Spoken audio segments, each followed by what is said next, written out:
தமிழ்நாட்டில் SAR process நடந்துகிட்டு இருக்கு. இந்த எஸ்ஏஆர் ப்ராசஸ் அப்படிங்கிறது வாக்காளர் பட்டியலில் ஏற்கனவே வாக்குகள் யாருக்கெல்லாம் இருக்கோ அவங்களுடைய பெயர்களை சரிபார்த்து அந்த வாக்காளர் பட்டியலை கிளீன் பண்றது அப்படிங்கிறது தான் தேர்தல் ஆணையத்தினுடைய நோக்கம். எனக்கு ஏற்கனவே வாக்கு இல்லை, எனக்கு இப்போதான் 18 வயது நிரம்புது, என்னுடைய வாக்கை நான் இதில் சேர்க்க முடியுமா அப்படின்னு நிறைய பேர் கேட்டிருந்தாங்க. அதே மாதிரி இந்த எஸ்ஏஆர் ப்ராசஸ்ல எனுமரேஷன் ஃபார்ம்ஸ் போய் சேராதவங்களுடைய பெயர்களும் வரைவு வாக்காளர் பட்டியலிருந்து நீக்கப்பட்டுரும்.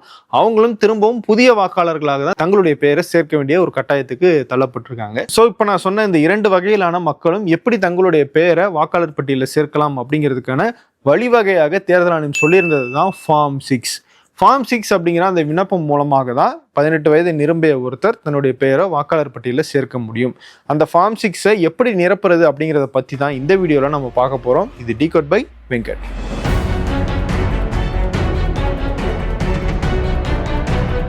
ஆண்டுக்கு 7.25% வரை வட்டி. உஜ்ஜீவன் ஸ்மால் ஃபைனான்ஸ் பேங்கின் மேக்ஸிமம் சேவிங் அக்கவுண்ட். ஃபார்ம் 6 நமக்கு 3 வகையில் கிடைக்கும். ஒன்று, நம்ம பக்கத்தில் இருக்கிற தாலுகா அலுவலகங்களையோ இல்லை மற்ற உள்ளாட்சி அலுவலகங்களையோ தேர்தல் அதிகாரிகள் எங்கே இருக்காங்களோ அவங்க கிட்ட போய் ஃபார்ம் 6 நம்ம கேட்டு வாங்கலாம். அல்லது பூத் லெவல் ஆஃபீஸர்னு உங்களுடைய பகுதிக்கு ஒரு ஆஃபீஸரை நியமிச்சிருப்பாங்க, அவங்க கிட்டையும் இந்த ஃபார்ம் 6 வாங்கிக்கலாம். அப்படி இல்லை அப்படின்னா voters.eci.gov.in அப்படிங்கிற அந்த இணையதளத்துக்குள்ள போனீங்கன்னா நேரடியாக நியூ ஓட்டர் ரெஜிஸ்ட்ரேஷன் அப்படிங்கிற ஆப்ஷன் இருக்கும். அதில் ஃபார்ம் 6 ஃபில் பண்ணுங்க அப்படின்னு ஒரு ஆப்ஷன் கேட்கும். அதன் மூலமாக நீங்கள் நேரடியாக ஃபார்ம் 6 ஆன்லைன்லேயே நீங்கள் சப்மிட் பண்ணிடலாம். அப்படி இல்லைன்னா பக்கத்துலேயே டவுன்லோடுன்னு ஒரு ஆப்ஷன் காட்டும், அதை கிளிக் பண்ணிங்கன்னா அந்த ஃபார்ம் 6 நீங்கள் டவுன்லோட் பண்ணி அதை பிரிண்ட் அவுட் எடுத்து நீங்கள் அதை ஃபில் பண்ணி கொடுக்கலாம். இந்த 3 வகையில் உங்களால் ஃபார்ம் 6 ஃபில் பண்ணி கொடுக்க முடியும். இந்த ஃபார்ம் 6 நீங்கள் ஆன்லைனில் ஃபில் பண்ணாலும் சரி, ஆஃப்லைனில் ஃபில் பண்ணாலும் சரி, ஒரே ஃபார்மேட் தான். குறிப்பாக இந்த எஸ்ஏஆர் ப்ராசஸ் தொடங்கினதுக்கு பிறகு இந்த ஃபார்ம் 6 ஒரு சின்ன மாற்றம் செஞ்சுருக்காங்க. டிக்ளரேஷன் ஃபார்ம் அப்படின்னு ஒரு ஃபார்மை இதில் சேர்த்துருக்காங்க. எப்படி எஸ்ஏஆர் ப்ராசஸில் இப்போ இருக்கிற ஒரு வாக்காளர் 2002 அல்லது 2005 அவருடைய பெயரோ இல்லது அவருடைய அப்பா அம்மா தாத்தா பாட்டியினுடைய பேரோ அந்த சிறப்பு தீவிர திருத்த வாக்காளர் பட்டியலில் இடம்பெற்று இருக்கா அப்படிங்கிறத குறிப்பிட சொல்றாங்களோ அதே மாதிரி தான் இந்த ஃபார்ம் 6லயும் டிக்ளரேஷன் ஃபார்ம் சேர்த்து அதில் 2002 அல்லது 2005 உங்களுடைய அப்பா அம்மா தாத்தா பாட்டியினுடைய பேர் இருக்கா அப்படிங்கிறதையும் இதில் மென்ஷன் பண்ண சொல்கிறாங்க.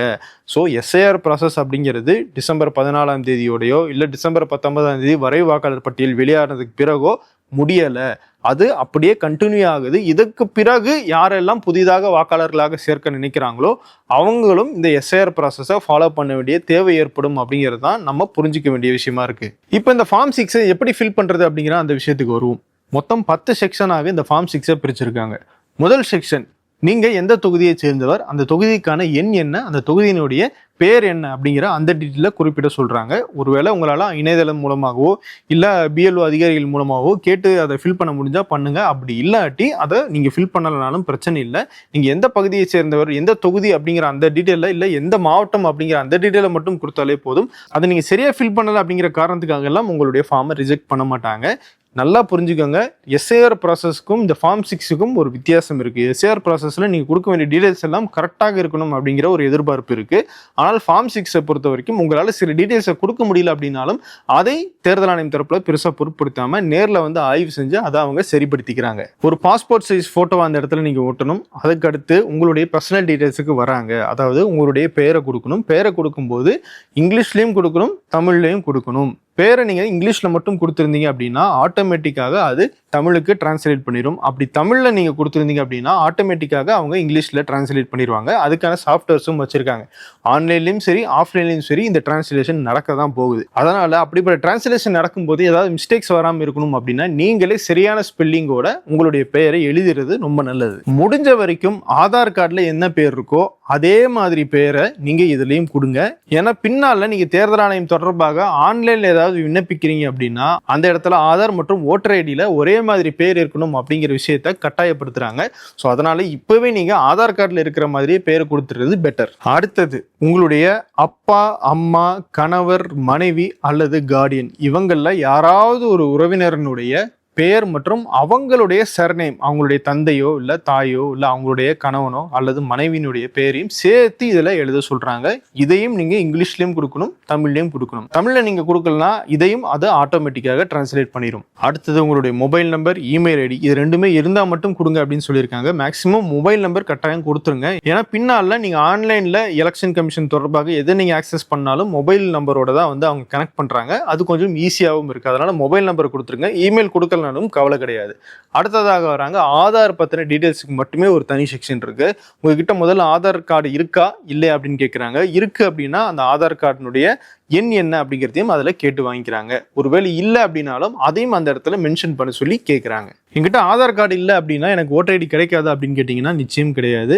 உங்களுக்கு கண்டிப்பாக ஓட்டர் ஐடி கொடுப்பாங்க. ஆதார் கார்டு இருந்துச்சுன்னா கொடுங்க, இல்லைனாலும் அது பிரச்சனை இல்லை. அடுத்தது உங்களுடைய பாலினம் கேட்குறாங்க, அதை கொடுத்துருங்க. அதன் பிறகு ரொம்ப முக்கியமான செக்ஷன் வருது, உங்களுடைய டேட் ஆஃப் பர்த். நீங்கள் எந்த நாள், எந்த மாதம், எந்த ஆண்டு பிறந்தீங்க அப்படிங்கிற அந்த தகவலை கொடுத்துட்டு உங்களுடைய அந்த டேட் ஆஃப் பர்த்தை நிரூபிக்கிற வகையிலான சில ஆவணங்களையும் அந்த இடத்துல கேட்குறாங்க. என்னென்ன ஆவணங்கள் கேட்குறாங்க அப்படின்னு பார்த்தீங்கன்னா, பர்த் சர்டிஃபிகேட், பிறப்பு சான்றிதழ், ஆதார் கார்டு, 10ஆம் வகுப்பு அல்லது 12ஆம் வகுப்புல சிபிஎஸ்இ, ஐசிஎஸ்இ இல்லது ஸ்டேட் சிலபஸ்ல நீங்க படிச்சிருந்தீங்கன்னா அரசு சார்பில் கொடுத்த அந்த மெட்ரிகுலேஷன் சர்டிஃபிகேட் இருக்கு இல்லையா, அது கொடுக்கலாம். பேன் கார்டு கொடுக்கலாம், டிரைவிங் லைசன்ஸ் கொடுக்கலாம், பாஸ்போர்ட்டையும் கொடுக்கலாம். இன்னைக்கு ஒருத்தர் புதுசாக தன்னை வாக்காளராக சேர்க்கணும்னு நினைக்கிறாரு அப்படின்னா, 18 வயது நிரம்பிய ஒருத்தராக இருந்தாருன்னா அவர் கையில கண்டிப்பா இதுல ஏதாவது ஒரு ஆவணம் இருக்கும். அதனால நிச்சயம் அதுல ஏதாவது ஒன்று கொடுத்துருங்க, பிரச்சனையே இல்லை. ஒருவேளை நான் இப்ப சொன்ன ஆவணங்கள்ல எதுவுமே உங்க கையில இல்லை அப்படின்னா வேற என்ன ஆவணம் இருக்கு அப்படிங்கிறதையும் அந்த இடத்துல சொல்லிட்டு அதனுடைய ஜெராக்ஸை நீங்க இந்த ஃபார்மோட பின் பண்ணி கொடுத்துடணும்.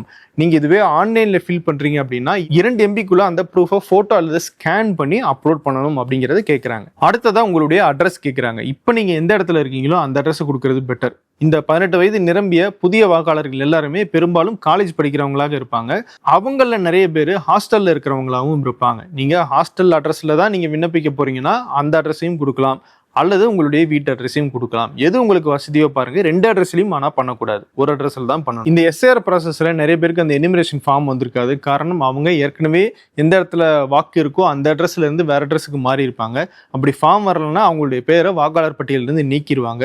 அப்படி நீக்கப்பட்டவங்களும் இந்த ஃபார்ம் 6 சப்மிட் பண்ணி தங்களுடைய பேரை வாக்காளர் பட்டியலில் புதுசாக தான் சேர்க்கணும். அதனால இப்போ அவங்க எந்த அட்ரஸ்ல இருக்காங்களோ அந்த அட்ரஸை கொடுத்து அவங்க தங்களை வாக்காளர் பட்டியலில் சேர்த்துக்கிறது பெட்டர். சரி, அட்ரஸ் கொடுத்தாச்சு, அட்ரஸ்க்கான ப்ரூஃபையும் கொடுக்கணும்ல. அதுல என்னென்ன ப்ரூஃப் கொடுக்கலாம் அப்படின்னு ஒரு லிஸ்ட் போட்டிருக்காங்க. உங்களுடைய வாட்டர், எலக்ட்ரிசிட்டி, கேஸ் கனெக்ஷன் இதுக்கான பில் ஏதாவது இருந்துச்சுன்னா அதை நீங்க ப்ரூஃபா கொடுக்கலாம். ஆதார் கார்டு கொடுக்கலாம், பாஸ்போர்ட் கொடுக்கலாம். இல்ல இப்ப நீங்க ஒரு பொதுத்துறை வங்கியில அக்கௌண்ட் வச்சிருக்கீங்க அப்படின்னா அந்த பொதுத்துறை வங்கியினுடைய பாஸ்புக்ல அட்ரஸ் இருக்கும், அதை ஒரு ஆதாரமாக கொடுக்கலாம். உங்களுக்கு லேண்ட் இருக்கு அப்படின்னா வருவாய்த்துறையில அதுக்கான ஆவணங்கள் கொடுத்துருப்பாங்க இல்லையா, அந்த ஆவணத்தையும் நீங்க ப்ரூஃபாக கொடுக்கலாம். இல்ல நான் வாடகைக்கு இருக்கேன், லீஸுக்கு இருக்கேன் அப்படின்னா ரெண்டல் அக்ரிமெண்ட், லீஸ் அக்ரிமெண்ட்னு ஒன்று போடுவாங்க இல்லையா, அந்த அக்ரிமெண்ட்டையும் நீங்க கொடுக்கலாம். ஒருவேளை நீங்க சொந்த வீட்டில் இருக்கீங்க அப்படின்னா சேல் டீட் அப்படின்னு ஒன்று போட்டிருப்பீங்க, அந்த டாக்குமெண்ட்டை ப்ரூஃபாக நீங்க சப்மிட் பண்ணணும். இந்த ப்ரூஃப்ல ஏதாவது ஒரு ப்ரூஃபை நீங்க ஜெராக்ஸ் எடுத்து அதுல கையெழுத்து போட்டு நீங்க இதை ஆவணமாக சப்மிட் பண்ணணும். நீங்க கையெழுத்து போடலாம், அல்லது உங்களுக்கு பதிலாக அப்பா அம்மா, ஒருவேளை நீங்க திருமணமானவராக இருந்தீங்கன்னா உங்களுடைய கணவனோ அல்லது மனைவியோ கூட கையெழுத்து போட்டு கொடுக்கலாம். இப்ப சொன்ன ஆவணங்கள் எதுவுமே இல்லை அப்படின்னா வேற உங்களுடைய அட்ரஸை நிரூபிக்கிற வகையிலான என்ன மாதிரி ஆவணத்தை நீங்க வச்சிருக்கீங்களோ அதை நீங்க ஜெராக்ஸ் எடுத்து அட்டாச் பண்ணிடலாம். அது என்ன ஆவணம் அப்படிங்கிறதையும் நீங்க அந்த இடத்துல குறிப்பிட்டுறணும். அடுத்து மாற்றுத்திறனாளிகளுக்கான ஒரு செக்ஷனும் கொடுத்துருக்காங்க. என்ன மாதிரியான மாற்றுத்திறன் அவங்களுக்கு இருக்கு, அதாவது அவங்களுக்கு பார்வை குறைபாடு இருக்கா, இல்ல நடமாடுறதுல பிரச்சனை இருக்கா அப்படின்னு கேட்குறாங்க. அதுல எது அந்த மாற்றுத்திறனாளிக்கு இருக்கோ அதை அவங்க டிக் பண்ணணும். அது போக அவங்களுக்கு இருக்கிற அந்த பாதிப்பு அப்படிங்கிறது எவ்வளவு சதவீதம் இருக்கு அப்படிங்கிறது கேட்குறாங்க. அதுக்கான சர்டிபிகேட் ஏதாவது இருந்தா அதையும் அட்டாச் பண்ண சொல்றாங்க.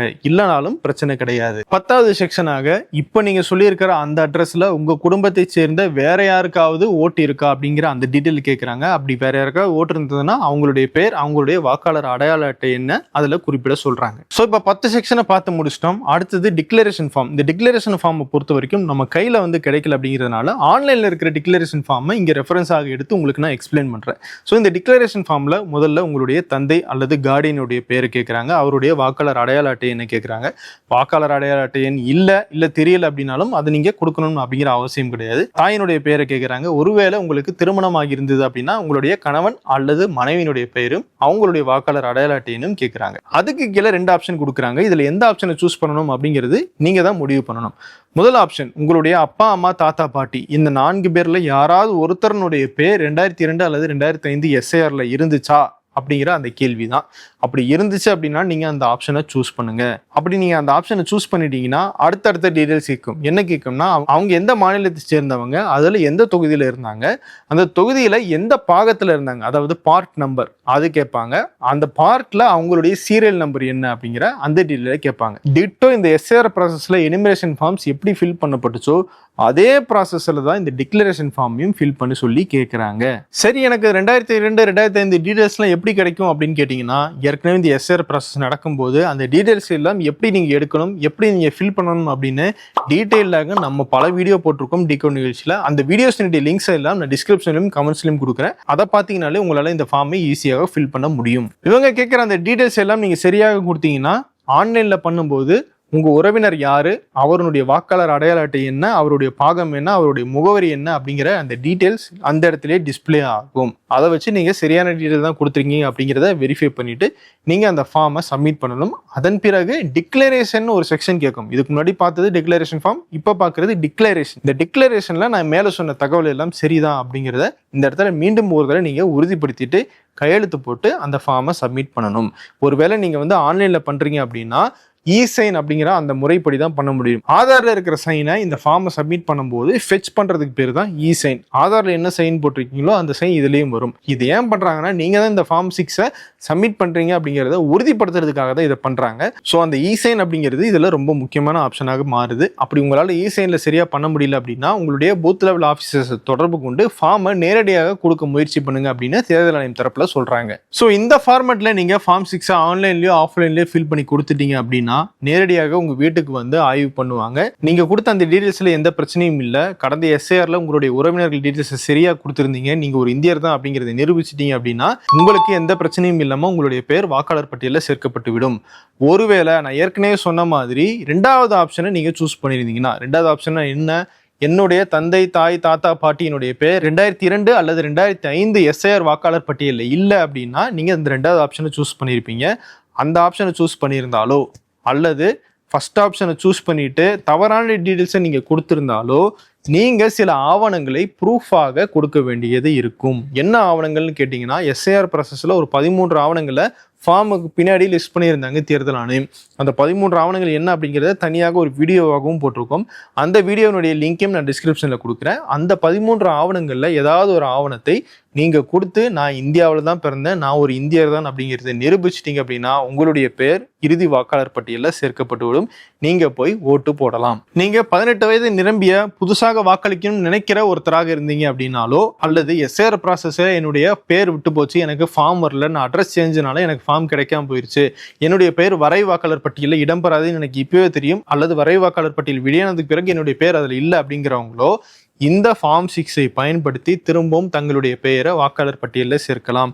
நீங்கள் உடனடியாக இந்த ஃபார்ம் 6 இப்போவே நீங்கள் ஃபில் பண்ண ஆரம்பிச்சிடலாம். ஃபில் பண்ணி சப்மிட் பண்ணிட்டீங்கன்னா வரை வாக்காளர் பட்டியல் வெளியானதுக்கு பிறகு ஆய்வுக்கு வருவாங்க. ஆய்வு பண்ணி உங்களுடைய ப்ரூஃப் எல்லாம் சரியா இருக்கு அப்படிங்கிறத உறுதிப்படுத்திட்டாங்கன்னா உங்களுடைய பெயர் இறுதி வாக்காளர் பட்டியலில் சேர்க்கப்பட்டுவிடும். இறுதி வாக்காளர் பட்டியல் பிப்ரவரி மாதம் வெளியாகும். அதில் யாருடைய பேர்லாம் இருக்கோ அவங்களுக்கு மட்டும்தான் ஓட்டு போறதுக்கான அந்த எலிஜிபிலிட்டி இருக்கு அப்படின்னு அர்த்தம். ஸோ இந்த ஃபார்ம் 6 எப்படி ஃபில் பண்ணணும் அப்படிங்கிறத டீட்டெயிலாக எக்ஸ்பிளைன் பண்ணியிருப்பேன்னு நான் நினைக்கிறேன். இதுல வேற ஏதாவது சந்தேகங்கள் உங்களுக்கு இருந்தாலும் அதையும் கமெண்ட்ஸ்ல கேளுங்க. அதுக்கான விளக்கத்தையும் வேறொரு வீடியோ மூலமாக கொடுக்கலாம். இந்த வீடியோனுடைய லிங்கை உங்களுடைய நண்பர்களுக்கும் உறவினர்களுக்கும் ஷேர் பண்ணுங்க. வேறொரு வீடியோல உங்களை மீண்டும் சந்திக்கிறேன். நன்றி. உஜ்ஜீவன் ஸ்மால் பினான்ஸ் வங்கியின் மேக்ஸிமா சேவிங் அக்கவுண்ட் மூலம் பிரீமியம் சலுகைகளை பெறுங்கள். ஆண்டுக்கு 7.25% வரை வட்டி மற்றும் பல டேர்ம்ஸ் அண்ட் கண்டிஷன்ஸ் அப்ளை.